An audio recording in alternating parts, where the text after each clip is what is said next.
Hello दोस्तों, मैं दीपक स्वागत करता हूँ आपके अपने इस यूट्यूब चैनल जय हिंद भाई दीपक सर पर। दोस्तों, जैसा कि आप देख रहे हैं, सामाजिक विज्ञान का जो क्लास 10th के जो मैंने आपको अनसॉल्व एक हल कराया था, उसी का आज खंड नंबर 2 लेके आ रहा हूँ, जिसमें आपका भूगोल और आपके अर्थव्यवस्था के क्वेश्चन सम्मिलित होंगे। दोस्तों, ये आपके 2022 के सेट 1 BX का अनसॉल्व है।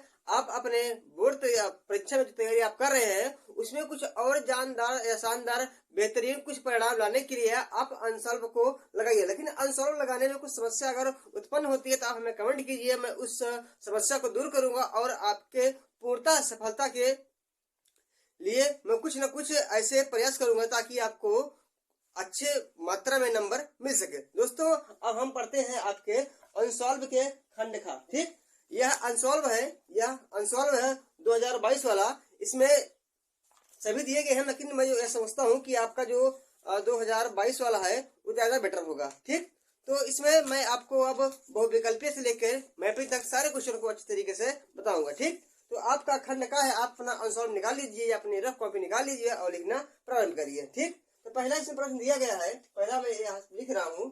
पहला बहुविकल्पीय वाला है। क्या? बहुविकल्पीय। जो बहुविकल्पीय प्रश्न है, बहुविकल्पीय प्रश्न है, मैं उसको करा रहा हूँ। ठीक, 1, 2, 3, 4 और 5, सॉरी 1, 2 करके नहीं दिया गया है। आपका 15 नंबर, 16 नंबर, 17, 18 और 19, 20। ठीक, यानी कि आपके 5 ऐसे प्रश्न दिए गए हैं। 1, 2, 3, 4, 5 प्रश्न ऐसे दिए गए हैं जो बहुविकल्पीय के रूप में है। ठीक, तो उस बहुविकल्पीय में जो आपका 15 नंबर का क्वेश्चन है वह कहता है कर्तन दाहन। क्या? कर्तन दाहन कृषि। जो कर्तन दाहन कृषि है या कर्तन दाहन को अंग्रेजी में एक शॉर्टकट में झूम कृषि भी कहा जाता है। तो यह कृषि किस एरिया में होती है? तो आपके ऑप्शन में है एक उत्तर प्रदेश, एक राजस्थान, एक उत्तराखंड, एक मिजोरम। तो आप लोगों को पता होना चाहिए कर्तन दाहन कहाँ होती है? मिजोरम में। कहाँ पे?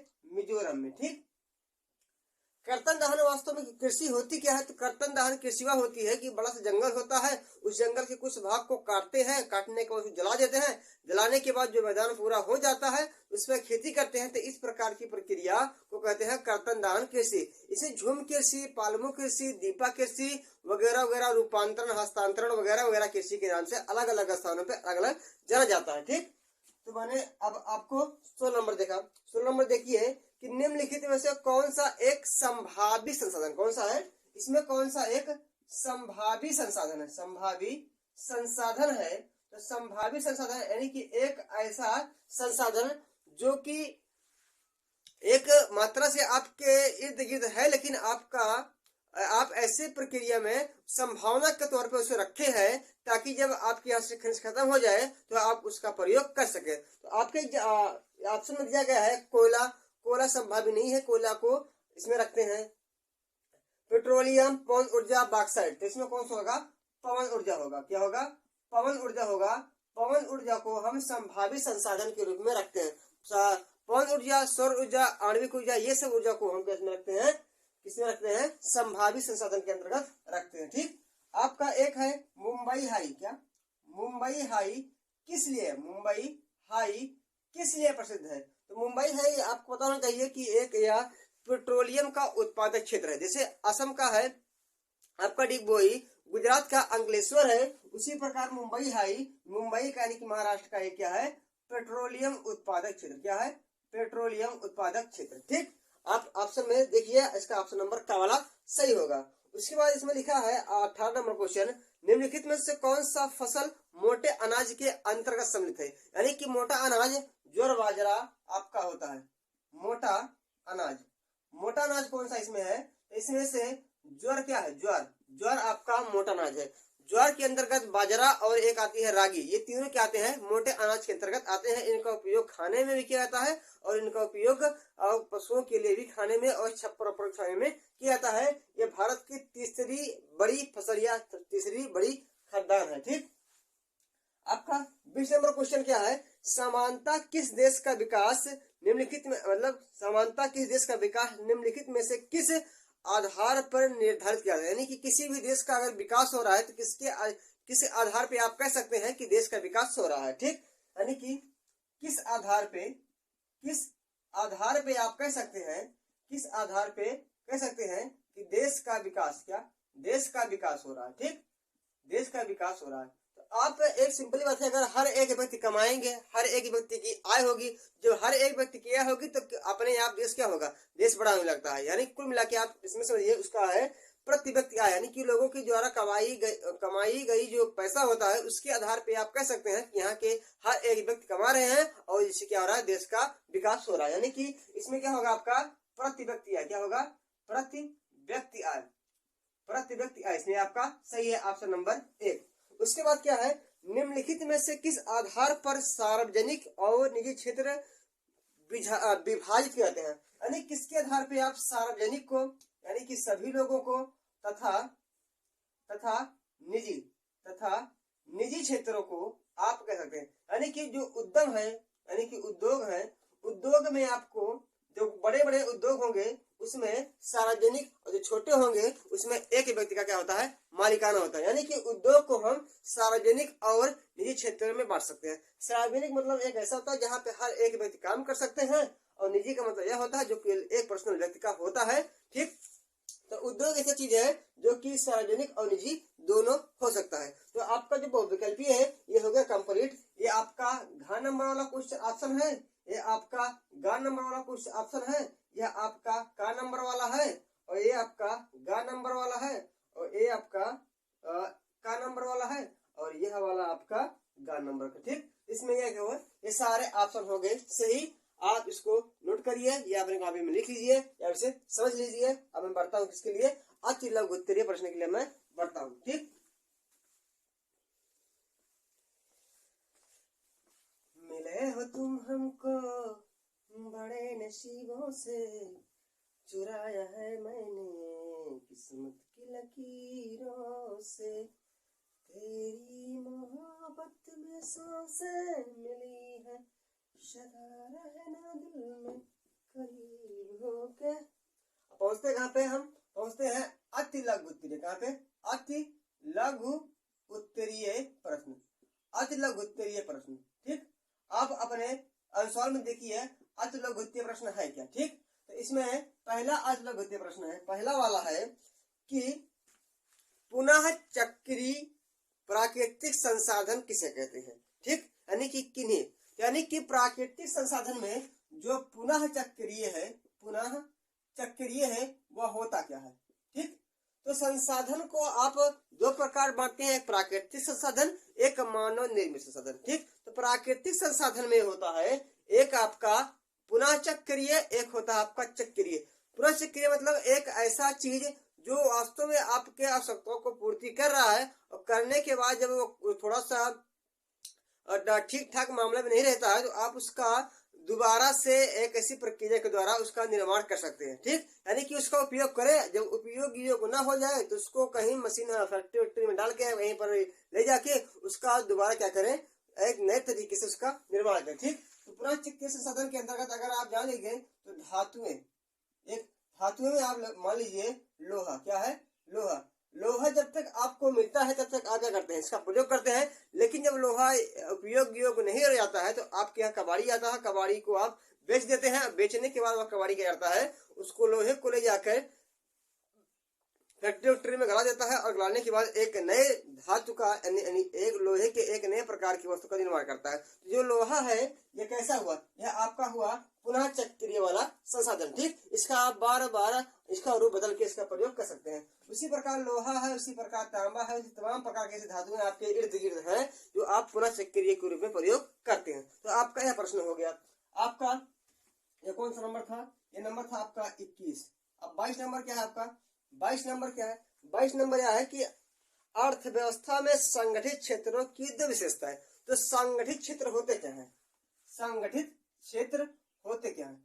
संगठित क्षेत्र का मतलब कुल मिला के आप समझिए कि सरकारी वाला काम, ठीक। तो सरकार अर्थव्यवस्था के जो सरकारी क्षेत्र है, सरकारी काम है, उसमें क्या क्या विशेषता होती है, यानी कि वह किस प्रकार आपको लाभकारी सिद्ध होगी। पहली बात तो इसमें आपको पेंशन मिल सकती है, क्या आपको पेंशन मिलती है। अगर आप रिटायर होंगे क्या मिलेगी, आपकी पेंशन मिलेगी। आपके चिकित्सा यानी कि आपकी क्या होगी, दवा होगी, ठीक। यानी कि जब आप किसी प्रकार की समस्या में होंगे उसके बाद क्या है, आपकी जो छुट्टी उट्टी होगी, छुट्टी के बाद आपका जो वेतन है वह वेतन नहीं कटेगा। ठीक, उसके बाद क्या है, उसके बाद सरकार आपको, वह कंपनी आपको कुछ क्या सुविधा, क्या कुछ सुविधा देती है, आपको घर देती है, आपको यात्रा के लिए पैसे देती है, यानी कि कुछ ना कुछ क्या करती है, आपकी सहायता करती है। तो संगठित क्षेत्र का मतलब एक ऐसा होता है कि जिसका काम एक निश्चित रूप से, एक अच्छे तरीके से उसका अगर नियम के साथ काम हो रहा है, इसे कहते हैं क्या, संगठित क्षेत्र। ठीक,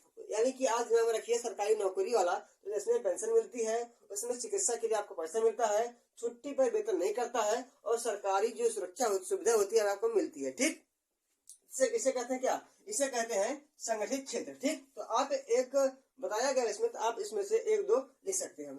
आपका 23 नंबर क्वेश्चन है कि अल्प रोजगार किसे कहते हैं, क्या अल्प रोजगार किसे कहते हैं।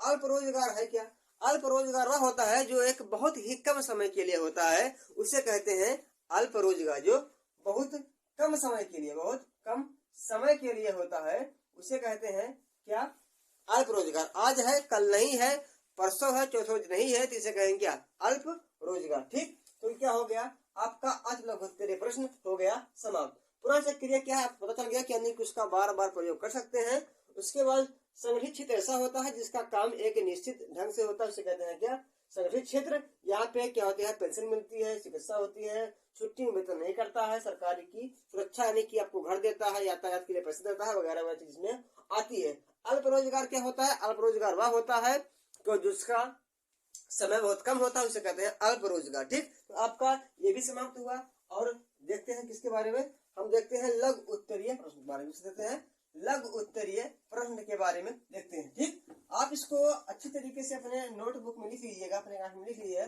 जिससे क्या होगी, आपको पेपर में समस्या नहीं होगी, क्योंकि लिखने का प्रयास आप करेंगे तभी क्या होगी, सफलता आपको मिलेगी। ठीक, 24 नंबर क्या है, 24 नंबर है कि हम किसका, कौन सा है, अब क्या है आपका लघु उत्तरीय प्रश्न। ठीक, तो हमें खनिजों का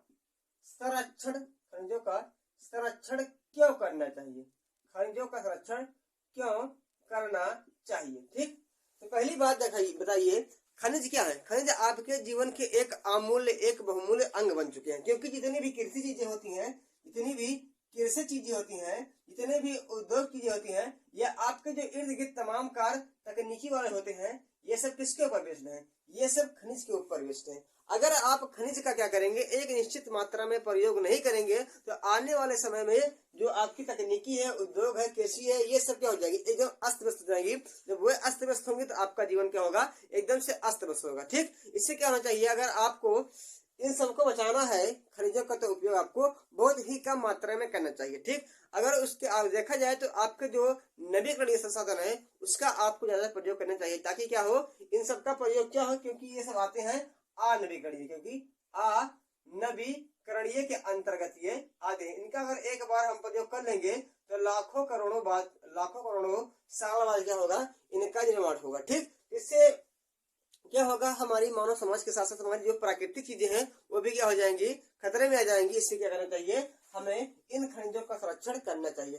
करना क्या है, इसका आप उपयोग पहली बात तो क्या करें, उपयोग तो पहली बात कम करें इसका आप। ठीक, दूसरी बात क्या है, आप जो है नवीकरणीय संसाधन का उपयोग ज्यादा करें। ठीक, उसके बाद आप कुछ ऐसा करें ताकि क्या हो, इनका पुनः चक्रीकरण हो। अगर इस व्यवस्था से आप क्या करेंगे, इस व्यवस्था को आप ध्यान में रखेंगे तो क्या होगा, खनिज का संसाधन या खनिज का संरक्षण अच्छे तरीके से होने लगेगा। ठीक, इसका प्रश्न मतलब यही है, आप समझदार हैं, बाकी मैंने लिख दिया है, आप लिख सकते हैं। ठीक, उसके बाद क्या है, आपका 25 नंबर क्वेश्चन है क्या, गेहूं की खेती के लिए अनुकूल दशाएं, अनुकूल भौगोलिक दशाएं। तो गेहूं पहली बात देखिए, गेहूं पहली बात क्या है, गेहूं आपकी है खरीफ फसल कैसी है, गेहूं कैसी है, खरीफ फसल है। ठीक, गेहूं में क्या होता है, गेहूं क्या है आपकी रबी की, क्या है, रबी की फसल है। क्या है, गेहूं पहली बार रबी फसल है। इसका जो तापमान यानी कि तापमान चाहिए, ये तापमान चाहिए आपका तकरीबन 22 डिग्री सेल्सियस। जो वर्षा चाहिए आपको, वर्षा चाहिए 50 से 75 सेंटीमीटर। जो मिट्टी चाहिए इसके लिए, मिट्टी चाहिए वह चाहिए दोमट। क्या चाहिए? दोमट चाहिए। दोमट साथ साथ अगर जलोढ़ है तो काफी अच्छा है। इसके लिए सिंचाई सिंचाई सिंचाई बहुत कम मात्रा में चाहिए। सिंचाई के लिए कम मात्रा में चाहिए। इसका जो तापमान लगता है, यह तापमान भी पकने के लिए चाहिए। क्या? पकने के लिए चाहिए। ठीक। देखा जाए जो गेहूं है, गेहूं बोया जाता है। अब भाई जब रबी की है तो रबी की फसल कब बोई जाती है?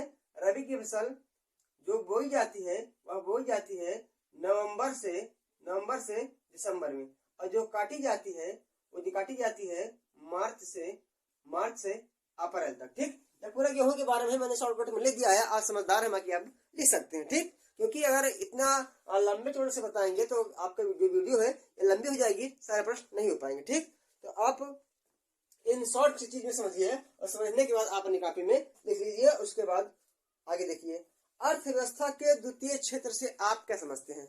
अर्थव्यवस्था के द्वितीय क्षेत्र से आप क्या समझते हैं? तो पहली बात मैं इसको बता दे रहा हूं ताकि आपको अच्छे तरीके से समझ में आ जाए।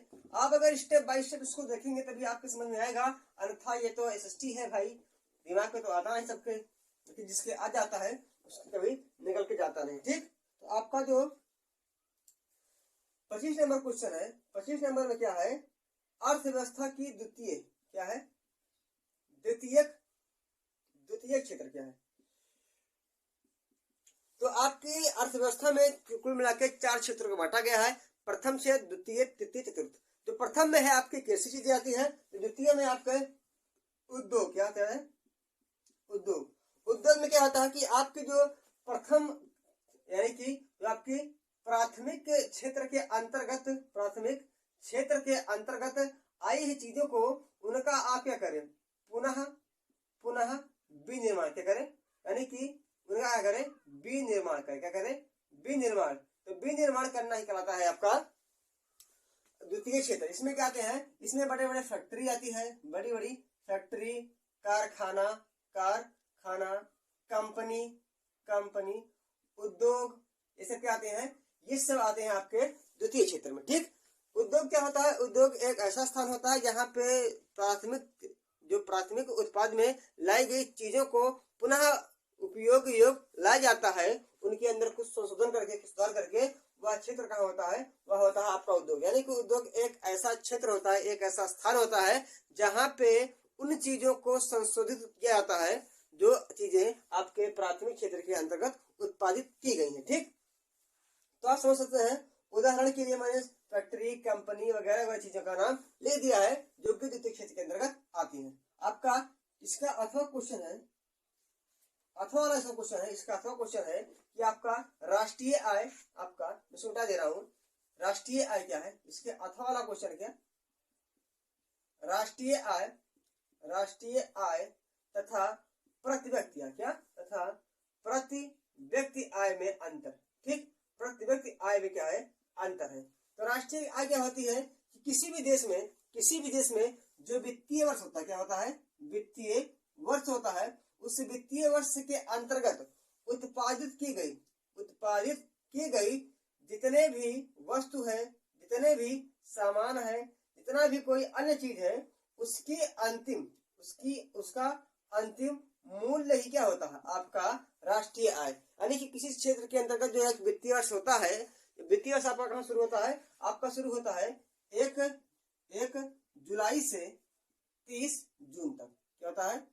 यह होता है आपका वित्तीय वर्ष भारत के अंतर्गत। ठीक। इसमें जितने भी चीजें उत्पादित की गई है तथा जितने सामान उत्पादित किए गए हैं उसके अंतिम मूल्य तक को कहते हैं आपका राष्ट्रीय आय। लेकिन प्रति व्यक्ति क्या है? तो उसी राष्ट्रीय आय के जितने भी व्यक्ति, यानी कि एक लोगों का, पूरे देश के हर एक नागरिक का जो इनकम है, जो आय है, उसे कहते हैं प्रति व्यक्ति आय। ठीक। प्रति व्यक्ति आय में क्या होता है कि अगर प्रति व्यक्ति आय आपको निकालना है तो कुल मिला के व्यक्तियों की औसत आय क्या है? आपकी प्रति व्यक्ति आय है। तो प्रति व्यक्ति आय निकालने के लिए जितने आपका जितना आपकी राष्ट्रीय आय होगी, उस राष्ट्रीय आय में आप जितनी वहां की जनसंख्या है, जितनी वहां की कुल जनसंख्या है उस कुल जनसंख्या से अगर भाग दे देंगे तो आपकी प्रति व्यक्ति आय निकल के चली जाएगी। ठीक, जो यह होता है, ये जो आपका राष्ट्रीय आय होता है, यह देश के विकास के लिए सूचक नहीं होता है। देश के विकास के लिए सूचक नहीं होता, यानी कि इसके आधार पे आप नहीं कह सकते हैं कि देश का विकास हो रहा है। लेकिन अगर यह आपके अच्छी तरीके से मेंटेन है, जो आपका राष्ट्रीय जो आपका प्रति व्यक्ति आय है, अगर अच्छी तरीके से मेंटेन है, यानी हर एक व्यक्ति के पास अच्छा खासा इनकम आ रहा है, तो आप इससे कह सकते हैं कि उस देश का क्या हो रहा है, विकास हो रहा है। यानी कि देश के विकास का क्या है, देश के विकास का यह सूचक है। क्या, देश के विकास का यह सूचक है। ठीक, यह आपका क्या हो गया, अंतर हो गया। चाहे आप पहले वाला करेंगे चाहे आप दूसरे वाला करेंगे, 3 नंबर मिलना कम से कम आधा पन्ना आपको लिखना पड़ेगा। ठीक, आप लिख सकते हैं, समझदार हैं। आज देखिए आपका दीर्घ उत्तरीय प्रश्न क्या है, आपका दीर्घ उत्तरीय प्रश्न है। दीर्घ उत्तरीय प्रश्न में क्या करेंगे, केवल एक ही प्रश्न को करें ताकि ये वीडियो आपको लंबी ना हो जाए, इसलिए क्या करेंगे, केवल एक ही प्रश्न को हम करेंगे। ठीक, बाकी आप समझदार हैं, आपको थोड़ा सा अगर सहारा मिल जाए तो आप कह सकते हो उसको चीड़ फाड़ सकते हैं। ठीक, आपका क्या है, दीर्घ उत्तरीय प्रश्न। क्या है, दीर्घ उत्तरीय प्रश्न। तो आपका जो 26 नंबर का दीर्घ उत्तरीय है वह भारत में मिट्टी के ऊपर, भारत में यानी कि भारतीय या भारत में मिट्टी के ऊपर क्या करना है, आपको निबंध लिखना। क्या लिखना है, निबंध लिखना। यानी कि आपके भारत में कितने प्रकार की मिट्टियां पाई जाती हैं, उन मिट्टियों के प्रकार को आपको लिखना है। पहली बात में, भारत में मिट्टी मुख्यतः पाई जाती है 8 प्रकार के, लेकिन आपके इस पाठ में दिया गया है 6 प्रकार का। पहला आपका है दलोड़ मिट्टी। कौन सा है, दलोड़ मिट्टी। दलोड़ मिट्टी क्या होती है, एक मिट्टी ऐसी होती है, यानी कि एक ऐसी मिट्टी जिनका निर्माण नदियों के द्वारा होता है, उसे कहते हैं दलोड़ मिट्टी। या 2 प्रकार की होगी, अगर नई दलोड़ होगी उसे कहेंगे क्या, अगर नहीं होगी तो उसे कहेंगे हम खादर। क्या कहेंगे, खादर, जो कि क्या होती है, अधिक मात्रा में उपजाऊ होती है। ठीक, जो पुरानी होगी, पुरानी दलोड़, उसको कहेंगे बांगर। क्या कहेंगे, उसे कहेंगे बांगर, जो क्या होती है, अनउपजाऊ। क्या होती है, अनउपजाऊ होती है। ठीक, अनउपजाऊ होती है। आपकी जो दूसरी मिट्टी है, ये तो पहली होगी, दूसरी आपकी क्या है, ये आपकी है काली मिट्टी। क्या है, काली मिट्टी। काली मिट्टी क्या है, एक ऐसी मिट्टी जिनका निर्माण ज्वालामुखी के लावा व मैग्मा, यानी कुल मिला के जिनका निर्माण ज्वालामुखी से होता है, उसको कहते हैं काली मिट्टी। इस काली मिट्टी में केवल कपास की खेती के साथ साथ कुछ छोटे मोटे अन्य फसल का उत्पादन होता है, उसे कहते हैं काली मिट्टी। यह काली मिट्टी जो है आपके महाराष्ट्र साइड में अधिक मात्रा में पाई जाती है, लेकिन जो पूरे भारत में सबसे अधिक मात्रा में पाई जाने वाली मिट्टी क्या है, आपकी दलोड़ मिट्टी है। अगर 100 मान लीजिए पूरी मिट्टी, जिसमें से आपका 43% कौन सी है, आपका दलोड़ मिट्टी ही है। ठीक, सॉरी 30%। ठीक, आपका तीसरा क्या है, आपका तीसरा है लाल मिट्टी। क्या है, लाल मिट्टी। ठीक, तो लाल मिट्टी क्या है, यानी कि एक ऐसी मिट्टी जिनका निर्माण अग्नेय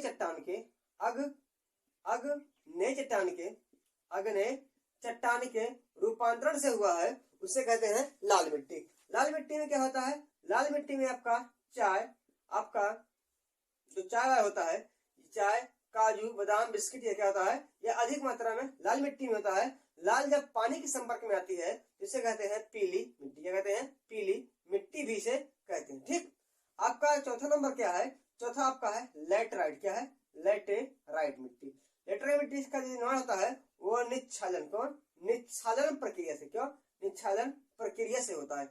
निच्छालन प्रक्रिया क्या है कि अगर चट्टाने रहेगी, चट्टाने पे जब अधिक मात्रा में बारिश होगी तो चट्टाने के कुछ बूंदे चट्टानों पे जो है पानी गिरने के कारण उस चट्टान कुछ मात्रा में टूटता है, टूटने के बाद एक मात्रा में एकत्र हो जाता है। इस प्रक्रिया कहते हैं निच्छालन। और इस मिट्टी का निर्माण होता है एकत्र होने के बाद, उसे कहते हैं लैटराइट मिट्टी। लैटराइट मिट्टी का जो निर्माण होता है, ये ईंट बनाने के लिए, जो आपके इर्द गिर्द ईंट बने हैं, इसका निर्माण ईंट बनाने के लिए किया जाता है। उसके बाद आपकी क्या है, पर्वतीय मिट्टी। क्या है, पर्वतीय मिट्टी। पर्वतीय मिट्टी क्या है, पर्वतीय मृदा या पर्वतीय मिट्टी क्या है, तो जो पर्वतों में पाई जाती है, पर्वतीय एरिया में पाई जाती है, पर्वत में पाई जाती है, उसे कहते हैं पर्वतीय मिट्टी। इसके लिए भी क्या होता है, आपका चाय, इसका काफी, कहवा वगैरह चीजें इस पे अधिक मात्रा में उत्पादित होती हैं। उसके बाद आपका छठवां है वन मिट्टी। क्या है, वन मिट्टी या वन मृदा। वन मृदा जो वन में पाई जाती है उसे कहते हैं वन मृदा। जो वनों में पाई जाती है इसमें उसे कहते हैं वन मृदा। यहाँ पे अनेक सारे जंगल क्या होते हैं, उगे होते हैं। ठीक, तो आपका यह हो गया। आप इसको विस्तार पूर्वक लिख लीजिएगा, मैं केवल हिंट के माध्यम से आपको समझा दे रहा हूँ, ना कि ताकि वीडियो लंबी ना हो। ठीक, उसके बाद आपका दूसरा क्षण है, आप लिख लेंगे अगर चाहेंगे तो। भारत में 27 नंबर जो क्वेश्चन है, मैं इसको थोड़ा सा मिटा दे रहा हूँ, मिटाने का आपको फिर पता हूँ। आपका क्या है, आपका है उपभोक्ता आंदोलन। क्या है, उपभोक्ता आंदोलन। क्या है आपका उपभोक्ता आंदोलन। क्या है, जो आपका 27 नंबर क्वेश्चन है, उपभोक्ता आंदोलन क्या है। उपभोक्ता आंदोलन के कारण, क्या है, उपभोक्ता आंदोलन कारण। अच्छा, उपभोक्ता आंदोलन कब हुआ, तो कब हुआ, जब आपके जो अत्यधिक खाद्य पदार्थ, क्या, जो खाने वाले पदार्थ है, खाद्य पदार्थ है, उनके अंतर्गत कमी आने लगी, तो क्या हुआ, यह आपका आंदोलन शुरू हुआ।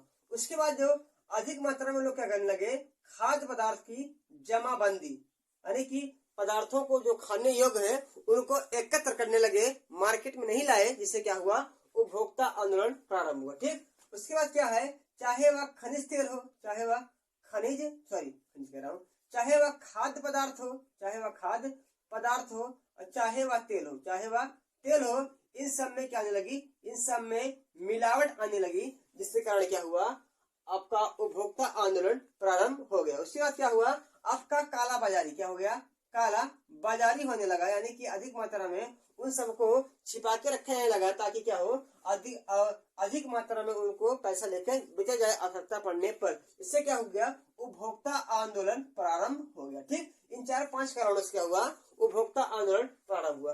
प्रारंभ करने का जो श्रेय जाता है, ये 1960 के दशक में, 1960 के दशक में एक व्यक्ति है जिनका नाम है बिंदु माधव। क्या नाम है, बिंदु माधव जोशी,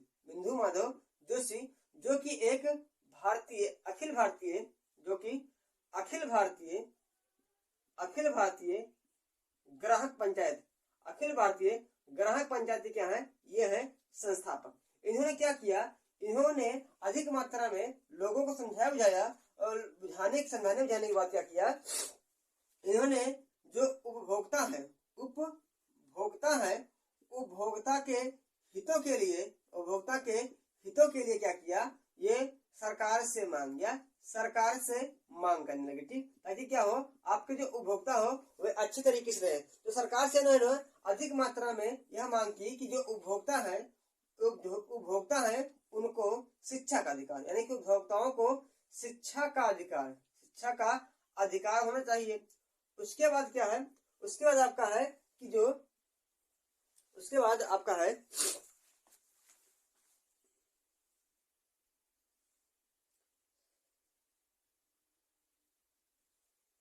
देखो, उसके बाद क्या है कि जो क्षति हुई होगी, जो क्षतिपूर्ति का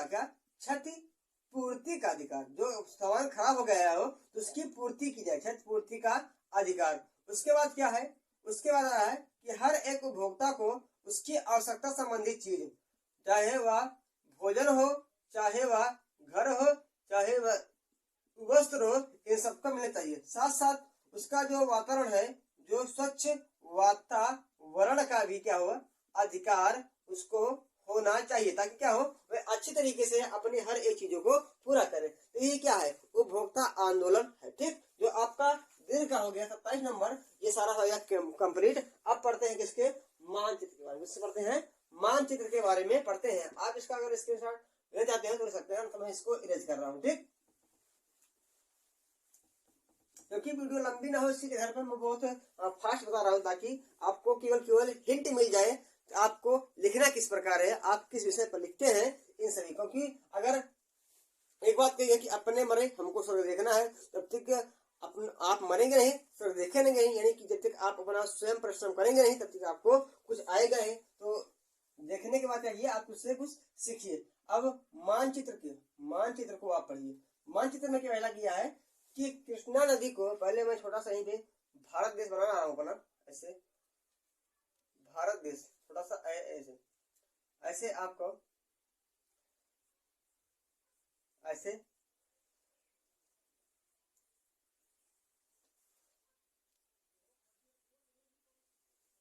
ठीक, ये क्या है आपका, ऐसे छोटा सा क्या है, ये भारत है। ठीक, आज समझ सकते हैं। पहला आप क्या है, कृष्णा नदी। क्या है, कृष्णा नदी। ठीक, तो आपकी जो कृष्णा है यहाँ से निकलती है, यहाँ से निकलने के बाद ऐसे आते हुए कहाँ जाती है, बंगाल की ओर, बंगाल की खाड़ी में गिर जाती है। तो आपकी क्या है, ये आपकी है कृष्णा नदी। क्या है, कृष्णा नदी। ठीक, आपका जो पहला हो गया। दूसरा क्या है, सरदार सरोवर बांध। जो सरदार सरोवर बांध है यही क्या है, आपका गुजरात है। क्या है, आपका गुजरात है। यहाँ पे किसके द्वारा, इसके द्वारा। ठीक, यहीं पे क्या है, आपका गुजरात है। गुजरात में आपका क्या है, एक केवड़िया। क्या है, केवड़िया जिला है, वहीं पे क्या बनाया गया है, सरदार सरोवर बांध बनाया गया। तो आपका क्या हो गया, ये सेकंड नंबर क्वेश्चन हो गया। उसके बाद क्या है, उसके बाद आपको बताना चाहिए कि उत्तरी पूर्वी भारत में चाय उत्पादक क्षेत्र। तो आपके असम एरिया में आपके मिजोरम में, कहाँ पे, आपके मिजोरम में, आपके नागालैंड में, ये सब क्या है, ये सब आपके हैं चाय उत्पादक क्षेत्र। क्या है, चाय उत्पादक क्षेत्र है। उसके बाद आपका क्या है, उत्तर प्रदेश में गन्ना उत्पादक का क्षेत्र। तो उत्तर प्रदेश मान लीजिए यहाँ है, क्या है, उत्तर प्रदेश क्षेत्र यहाँ है। तो यहाँ पे क्या होना चाहिए, यहाँ पे आपका जो है एक सहारनपुर जिला है। उसके बाद नीचे से क्या है, मेरठ है। उसके बाद आपका क्या है, थोड़ा सा आपका गाजियाबाद है।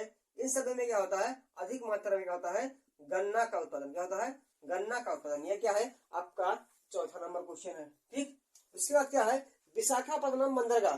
जो विशाखापट्टनम बंदरगाह है ये आपके कहाँ है, ये उड़ीसा में। कहाँ पे है, ये उड़ीसा में क्या है, विशाखापट्टनम, सॉरी उड़ीसा में नहीं है आपका विशाखापट्टनम। आपका जो आंध्र प्रदेश है, आंध्र प्रदेश में आपका क्या है, विशाखापट्टनम। क्या, विशाखापट्टनम बंदरगाह है, जो कि आपका 5वां नंबर हो गया। ठीक, तो आप इसके आधार पे आप कह सकते हैं कि आपका पहला हो गया, आपका दूसरा, आपका तीसरा, चौथा, पांचवा, जैसा कि आपके इसमें दिया गया है, मैंने बता दिया। उसके बाद क्या है, आपका दृष्टिबाजी दिया, इसको आपको करना नहीं है, बस आपका जो है यह खंड का यानी कि सेट 1 का बेस हो गया कंप्लीट। अब मिलते हैं अगले सेट के साथ। आज के लिए इतना काफी। जय हिंद, जय भारत।